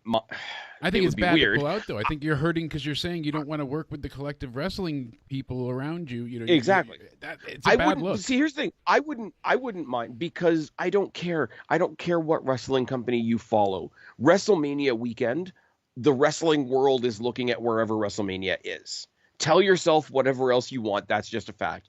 I don't care if AEW wanted to go to Vegas and run a show that weekend. I wouldn't blame them. It's just the simple fact that of all the proclamations that were made when this company first started, we would never go and try to piggyback off WrestleMania. We're not the what do you call it? The piggyback company, the counter programming company, even though they very, very clearly are. Like if they ran a show WrestleMania, if they ran a show WrestleMania weekend, I wouldn't blame them. I would call it a smart thing. They do an ROH show WrestleMania weekend. I don't blame them. That's a smart thing. It's the fact that you said you did. You said you weren't going to do all the things you knew you were going to do. That's the problem. That is. We're gonna stand up for women and diversity and whatever by having one match a week. And that's the thing. Like they're trying to virtue signal with this by saying like, oh no, we don't want that. But it's like, what are you gonna do? It's very disheartening because it's a bad look. I really feel like it's just a bad look, pulling away from the wrestling community and being like, no, we don't want to operate with all all the fans showing up. You've got hundreds of thousands of people that go between all the collective shows throughout the days. I'm not saying at once, but overall, you know what I mean? Like they said, ticket sales are through the roof. That's why WrestleMania boosts the economy because they have multiple especially shows at a time, events, especially at a time where especially at a time where WWE is finally, after all these years, reaching out to the rest of the wrestling community. But as I say, getting back to my point, if he wants to pull his own show out of that weekend, that's his choice. I have no problem with that. There's probably an argument that could be made for it. Maybe he wants to protect himself against having accusations of piggybacking off WrestleMania weekend. So I'll put that to one side. But being the guy that says, no, I'm the good guy. I let my people perform everywhere, and saying, nah, that's WrestleMania weekend. You might bump into somebody from WWE and they might tell you how much better it is over there. So I don't want you anywhere near Vegas WrestleMania weekend. The dude needs to fuck off. No doubt. And here I just... And he's holding all his wrestlers... I just messaged Tony, is Joe Hendry going to be in the Rumble? You know, maybe I should have held off on that one. But I'm telling you, the last match of the night we got to get into because I'm dying to talk about. Jay comes in through the crowd, like we said, but Gunther, what an entrance for him, the reaction. Like, people, they can't help but cheer him. They want to boo him, but you see them, and it was cool seeing, like, all the kids, you know, with the glasses and all that stuff being focused on and for the ring introductions. Lillian did a great job here. And then all of a sudden, Gunther, as soon as the bell rings, just kicks him with a big boot right to the head. And this is when it went pretty much right down. Like once Gunther knocked him down with that huge chop and they went to the floor, we got another commercial break, right? So then when we come back, now they're both in the middle of the ring, and Gunther basically swings at him, and then Jay gets the Samoan drop. And all of a sudden, Jay gets up, and Gunther power bombs him, gets a near fall, and then all of a sudden, Gunther kicks him in the head. Guess what we got? Commercial break. So again, we're out of it for another 3.5 minutes. We were only back for it felt like 2.5 minutes. So now we get back, and basically Gunther's just kicking him in the gut, gets the power bomb, and then all of a sudden Jay spears him and gets that really good near fall. And then all of a sudden he goes up to the top rope, hits the Uso splash. 1, 2. That was the best near fall kick out. I bought into it. I thought, I told Liz, I told you guys, in that moment, I really felt like, holy hell, this is insane. I really cannot believe that they didn't change the title here, because that was the moment. Oh my God, that would have been newsworthy. And I think Jay as champion is not a bad choice, and there's a lot they could still do with Gunther. They could have them go back and forth. I miss some of that turmoil of not seeing belts only change hands at SummerSlams and Manias. You know, That was my favorite part of the Attitude Era, seeing shit hit the wall. Mick Foley wins this night. Now The Rock's got it back. Now they're fighting in an empty arena. Now The Rock's going to Mania, and he lost it to Stone Cold, and Stone Cold lost it to Undertaker, and now Vince has got the belt. What the fuck? Like, it was just chaos. But it felt like when you tuned in, anybody really had a chance to win. A lot of times when we watch now, it's just a bit more formulaic. If anything you get out of this match, Gunther goes ahead and kicks out of the Uso splash, and then he gets up, and it was just Jay goes for the spear. Gunther counters, catches him in the powerbomb. Then he powerbombs Jay again, stacks him, 3 count. Done. Almost 17 minutes for that one. A really good main event. The one thing that's earned here for Jay is respect. Gunther has to give him his dues, his flowers. But goddamn, the commercials really killed this main event for me. I know for you, like you said, you're doing the watch along with the Wrestling for Life guys, and then you're going ahead and got to see basically what's happening in the breaks. But my American ass over here. Oh, not for this. Oh, not for not this. For this. This you got. That's what I'm saying. That's what I'm saying. I'm being spoiled with that kind of stuff on Netflix. Oh, that's right. You said for this you had going commercials. back to.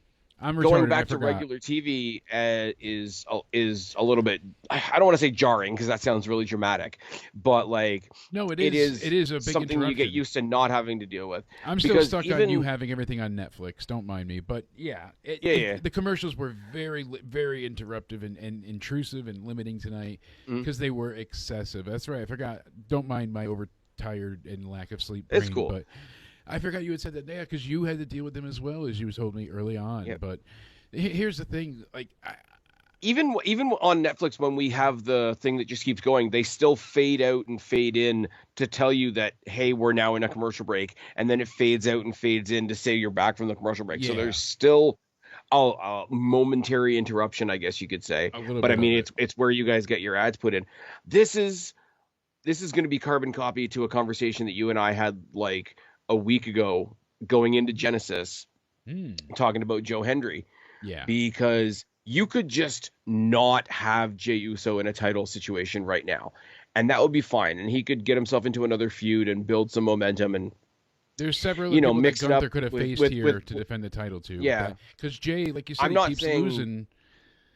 It's stacking up against him. He's lost a lot. And, yeah, even if there's interference for the IC title loss, like he's lost his belt. He's lost his way. He's lost every opportunity just about in front of him, except for the one IC but title it feels like they talked about the IC title reign tonight as well, but I feel like they only gave him the IC title so that the Bloodline could take it away from him to feed the Bloodline. He had to join. It wasn't about him being a champion. It was just to further the story of how does Jay end up. It was about they wanted to take something them. away from him, and he didn't have anything. Yes. So what can we take away? I really do think, nothing? Especially, and again, kind of like the Sheamus Breaker thing. The match was really, really good until it feels like they gave Jay a lot of hope spots. And then literally in the last 2 seconds of the match, the way the match was structured just went smack. You're dumb for thinking Jay was going to win this. Powerbomb, pin. And the fact that Gunther's style of pin is creepily similar to Rhea Ripley's is something that more and more people are noticing. Like there's the stupid sexy Rhea pin, and then Gunther does it, and it's like, well, what are we calling this? Yeah, it's the super sexy Gunther pin. That it is. I mean, we've got so much coming up. We've got Mania, obviously, down the pipeline. But the way that Rumble's been delayed a little bit this year, I like it because they've had a really effective build. I can't recall the last time a Rumble felt this stacked since, like, I think it was 2017. There was, like, Cena, Taker, Goldberg, Lesnar. Like, it had a lot of really big names in that Rumble. And it wasn't a Saudi one either with, the greatest Royal Rumble. Not that was a good Rumble. Tightest world slide. Yeah, that was the only great thing to come out of those. Let me see something for a second. Keep talking. I don't remember who even won. I'm going to do some wiki goofoo. It could have been, I think it might have been Roman, honestly, that one. But my God, something. But point being, I miss that anybody can win feeling of the Rumble. For the last few years, we've pretty much been able to earmark, Drew's winning. Like it went on. As far as this goes, a lot of people, CM Punk could win. Right now, Roman could right win. now, who we have announced. Cena could win because he wants to go for his championship. I mean, who's announced themselves? Hit me up. Well, Give me first of the all, for facts. Cena, I heard the idea kicked around earlier today that Cena doesn't get a title shot at Mania, but Cena gets eliminated by Fatu in the Rumble, and that's your match for Mania. I don't mind that, No, I don't. I really either. don't mind that. Announced for the Rumble so far, as of today, per Wikipedia, LA Knight, John Cena, CM Punk, Jey Uso, Roman Reigns, Seth Rollins, Drew McIntyre, Rey Mysterio, Sami Zayn, Shinsuke Nakamura. Yeah, no doubt. For the women, really quick, Liz up sent us until this as well from after the main event tonight. Cody came out and hugged Jey Uso because, of course, they're boys. So that's pretty sweet. Sorry, continue. That's nice. No, for a while there was only Nia Jax announced for the women, and then they quickly caught up on that this week. So right now we have Nia Jax, Bayley, Naomi, Bianca Belair, Liv Morgan, Raquel Rodriguez, and Charlotte Flair. And again, that kind of feels stacked too, right? I like that they're telling us Charlotte in advance. Yes, I'm glad I like that leave her as a surprise because there's going to be a few other surprises, and I don't want her to take away from anybody else, like you said, a Masha or Jordan Grace or Roxanne Perez maybe debuting. Like, God knows, I don't want Charlotte's return to outshine any of them. So I'm glad she's not a surprise factor for this one because I'm appreciating that she's coming back. I'm looking forward Plus, to her see return's going to get a mixed reaction. You know that. Yeah, so you don't want to make people be like, as far as you wasted surprise in that sense. As far as the surprise, I figure you're going to get both of the mid-card champions in there. Like, you're going to get Chelsea in there. You're going to get Lyra in there.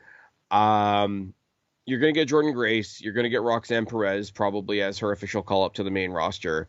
I think you're going to get one of either Julia, Stephanie Vacour, or Zarya, but not all three.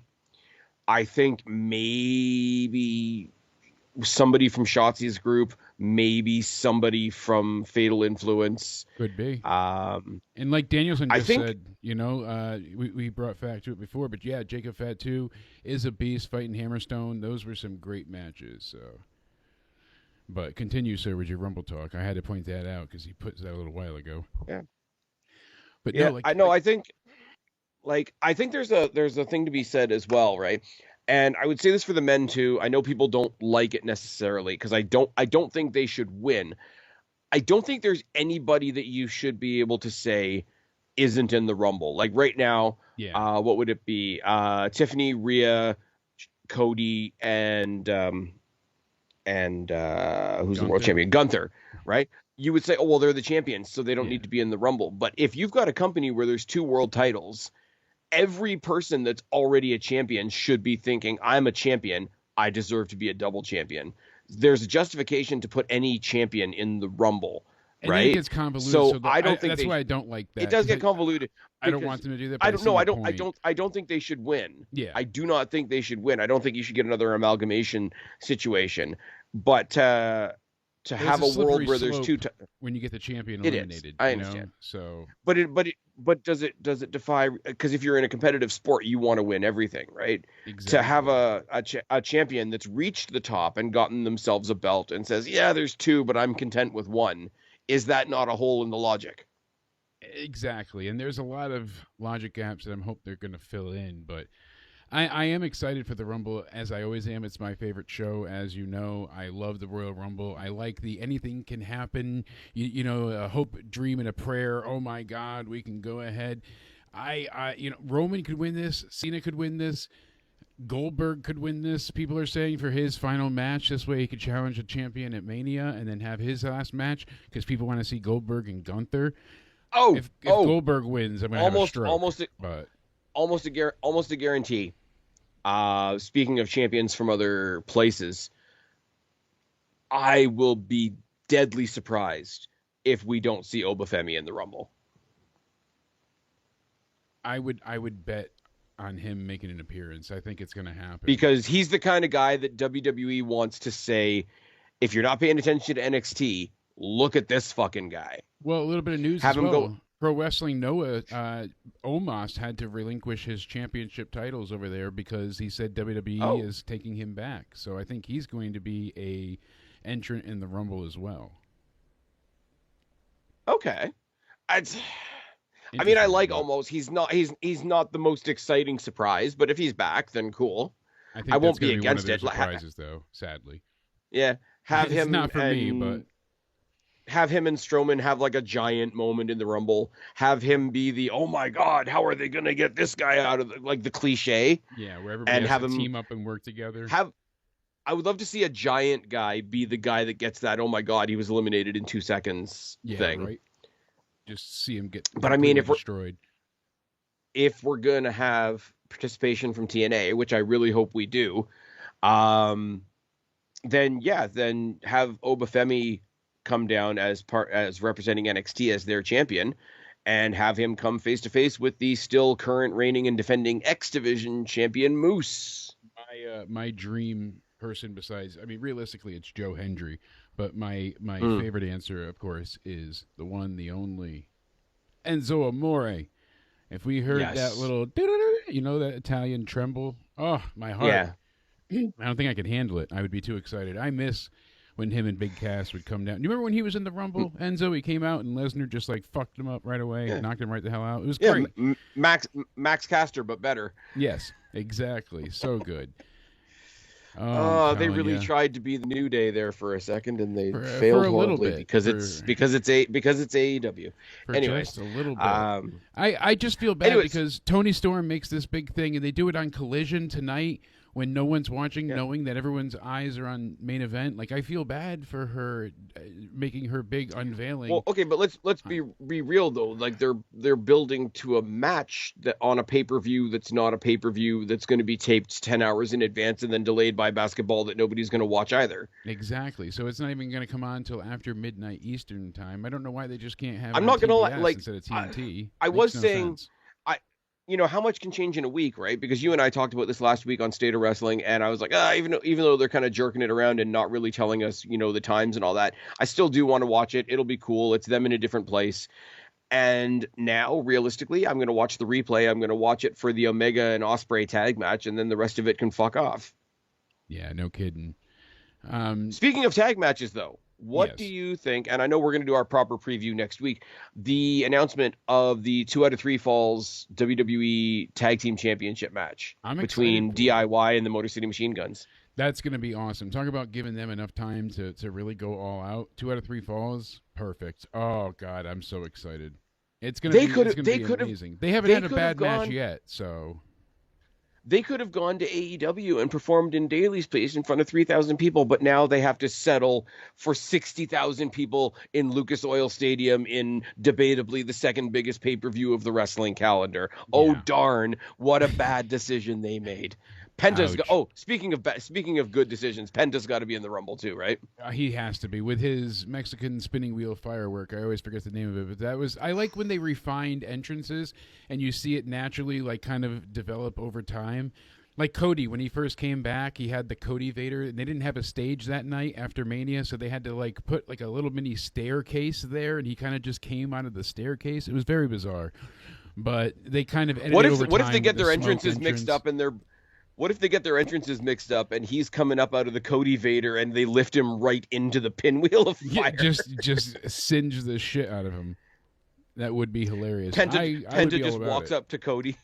Penta just walks up to Cody on the stage. Hey, remember me? Yeah, revenge. Remember when we were over there? This is for not paying me medical, you EVP bitch. And just burn him. Singe him. Remember when shit sucked? I agree with Bradley. It's going to be 25 minutes at least they give these guys for 2 out of 3 falls. I say 20 plus minutes, absolutely. What would you give tonight? I mean, we don't usually rate things stars or percentages, but I would give it like a 3 out of 5 as far as like impact and newsworthy, noteworthy things. Nothing really big happened. And not that you always need a title change, but we saw a title being crowned last time. in the women's final with Chelsea Green becoming the U.S. champion. So I'm sorry, I'm not gonna let that count as a title change though. I'm not gonna say it went from Bacon to Chelsea Green. That's what I'm saying. They debuted a title, so now they kind of had this like, hey, do we make a title change be our thing, or is it like earmarked for fate to not have it be? And I was kind of hoping we got something tonight to really write home about. I'm going. I'd give it, if I'm nice, 3 out of 5. Yeah. If I'm nice, 6 out of 10. Yeah. So what we got was what we got was fun, but I didn't get really any. They didn't promise us much, so it's mostly in my own head. But there was no real progress of anything. Jey Uso lost again. Sheamus lost again. The big guy match, the dynamic was a bit off, and there was no like conclusion to it, so nothing came out of that. They didn't reveal the addendum to the contract, which was the big drawing factor to that whole contract signing thing. I know we touched on it before. I don't know what it's going to be. I hope they don't forget about it. I'm sure they won't, but it was weird because you saw Aldis. I wanted to be what I said last week. He came out. I wanted to be what I said last week, where it's like whoever wins gets to decide which title we use going forward, and then KO says, first of all, I'm winning. Second of all, we're going to keep using the Winged Eagle title. That was something you and I discussed in length at the State of Wrestling on your channel, and you guys got to check it out. It's a hell of a podcast. We cover a lot of opinions, news, all of the above. We always have. We're talking a lot about the WWE TNA crossover at the moment because that's the new shiny toy, I guess. Well, the fact that they got us to watch TNA live was wow, holy hell! The last time I watched TNA live was when they had the first deletion match, and now it's. And it felt great to sit. I've been watching it more because it's been getting better. It's been getting better under its own terms as well. But the NXT crossover definitely helps. For those of you that don't know, next week on TNA, we're getting NXT's Wes Lee taking on TNA's Ace Austin. That's going to be a heck of a match. We're going to see how him and the Rascals get along. Yeah, Mr. Goddamn Mustafa Ali, whatever his name is, Mustafa what now? Yes.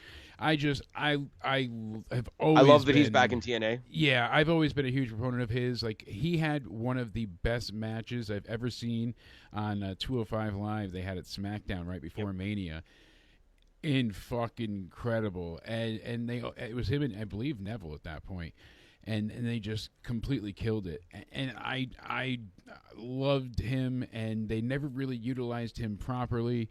I was hoping that he got to do a bit of the change gimmick that he had, but I like that he revitalized it and made the political gimmick. I like that in the current times we're living in, he's still sticking to the politician gimmick, and it suits I think that's really good. Well, especially with his background. I think you and I are really fair. Like, we pick on the AEW side of things a lot because they deserve it, but we call our balls and strikes with WWE as well. Absolutely.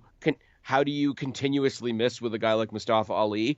That being said, he came out last Thursday to announce that he's got his eyes on the TNA Championship, as does Mike Santana.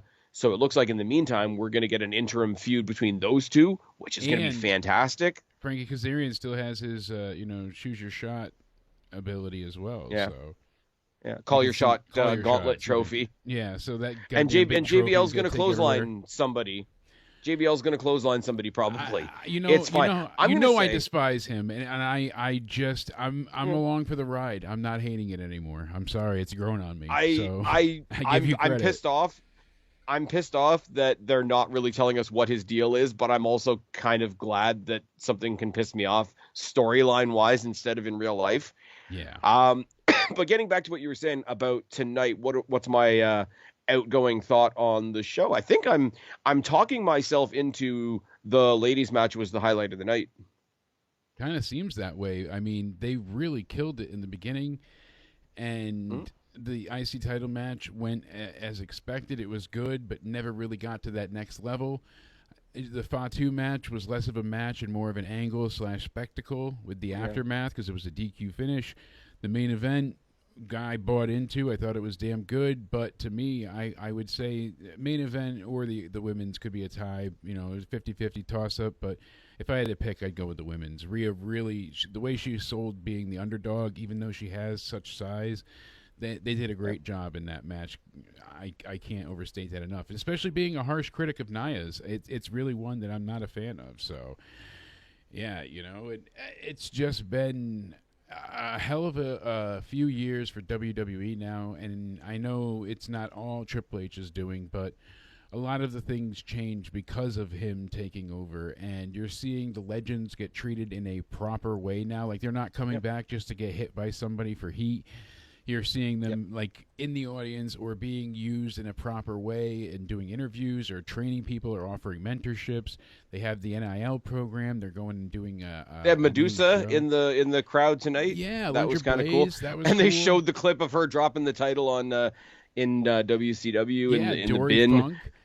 I love that they show that too. Like, they're like, oh, look at one of our darkest, moments. This is what happened on our rival's show, but we bought them, so we won. Like, I love that kind of stuff when they do those things. All in all, like I said, tonight it's like a 6 out of 10, but not in a negative. It's just because nothing major occurred, but it was very entertaining. If I saw this live, I wouldn't have been disappointed. That's for damn sure. Oh, live on the night. This is where we say, like, I always say, oh, it's just a televised house show, but that's not a bad thing. And anything you see live is great. The last thing I wanted to say, and I meant to say it at the beginning, it is still a retro feeling show.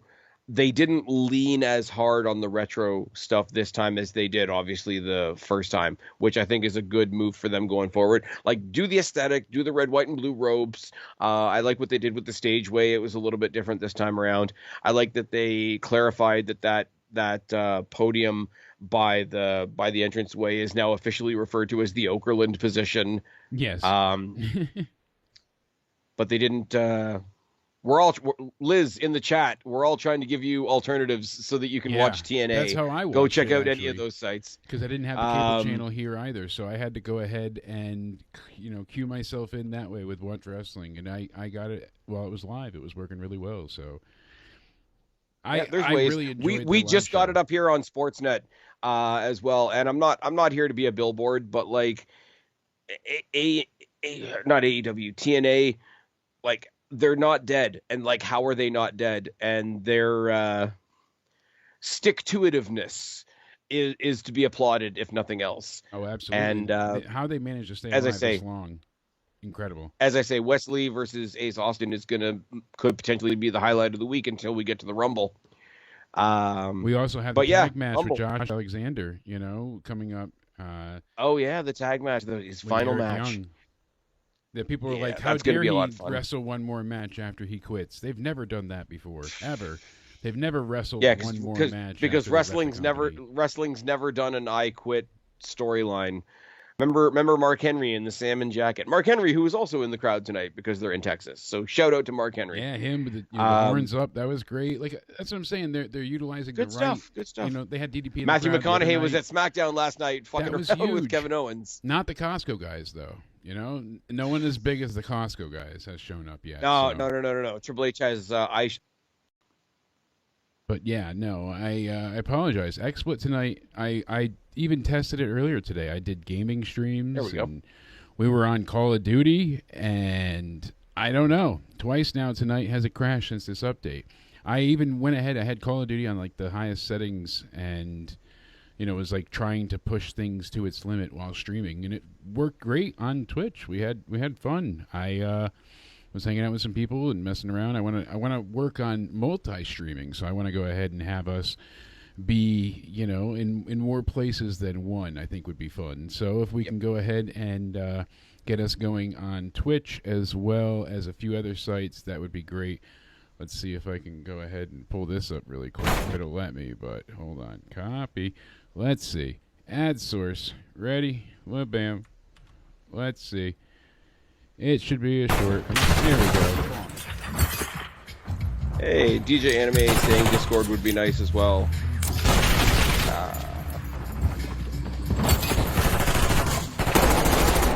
See, it worked great, and I had my bong shot. That's literally the name of the gun, and you just pull out the pipe on it when you inspect it, and it smokes. Fucking take my money, Call of Duty. Nice. Even though I had built up COD points from years ago, take my money. Spaz, unfortunately, we got cut off. We had great momentum, but yes, Discord. We did have great momentum with Mike and yours, potatoes of PCs. Where can we find you in all your glory, my friend? you can find us over on my side. Look for Spaz Phoenix Podcast on YouTube. Look for Spaz Phoenix Podcast on Rumble. I would love to get some more people over on the Rumble side of things. Look for Spaz Phoenix Podcast on Spotify and iTunes. This week, there will not be a State of Wrestling. Jake and I are going to get together. We are going to preview the Rumble. I don't know whether you want to announce your raffle thing at that time as well, or if we'll talk about the Rumble Pick'em contest. We'll definitely have some more details there, of course. Also, the audio of these live streams ends up over on my feed as well, and then we'll be back in Jake's neck of the woods after the Rumble to tell you about all the Rumble things and the Rumble. Right. We'll be live for the Rumble. We'll be live for NXT coming up as well with their PLEs. You know, we've got a lot of shows, and we'll be covering some NXTs on the road as well. So we will keep you all informed. You can NXT find me on Twitter. Yes. Yeah, where are they going? I almost said San Antonio again, but that's no. where they were tonight. Center stage in Atlanta. Atlanta, that's where it was. Thank you. They were at San Antonio tonight. Worth mentioning, the next time, I think we mentioned this on my channel, I don't know if we mentioned it here, the next time TNA Impact is live, they will be emanating from, of all places, Full Sail. So we might do something. How cool is that? We might be doing something leading up to that as well. Yeah, I would like to cover that because them being live at Full Sail, they've got some plans. Apparently, they're having main roster talent show up at NXT as well soon. So Sweet. I'm all for it. Well, the transfer window, you know. Indeed, you know, so A-Town Down Under moved to Raw along with Bayley. The Wyatt Six, Damian Priest, and The Miz are all on SmackDown now. Who knows what else could happen? Yeah, because Raw Monday is in Atlanta. That's right, Liz. We're going to see Goldberg. Yes, indeed. It's going to be good. It's going to happen. Maybe we open up the transfer window. We might bring in some other needy talents like Malachi Black and Ricky Starks and Ray Phoenix. People were asking before, you know, they're like, do you think we see Malachi Black? And unfortunately, I do not think we're going to get to see him because, unfortunately, it seems like his contract, the way it works, he has a non-compete clause, and it's not going to line up with the Rumble, but shortly after. So hopefully Aleister Black can return. Yeah, Liz, you're going to the Raw in Nashville next month, right before Mania, so you're going to have a blast at that. And then, of course, you're going to the Elimination Chamber. They put the chamber in the dome. In the dome. Going to be a great time. Spaz, as always, thank you for hanging out.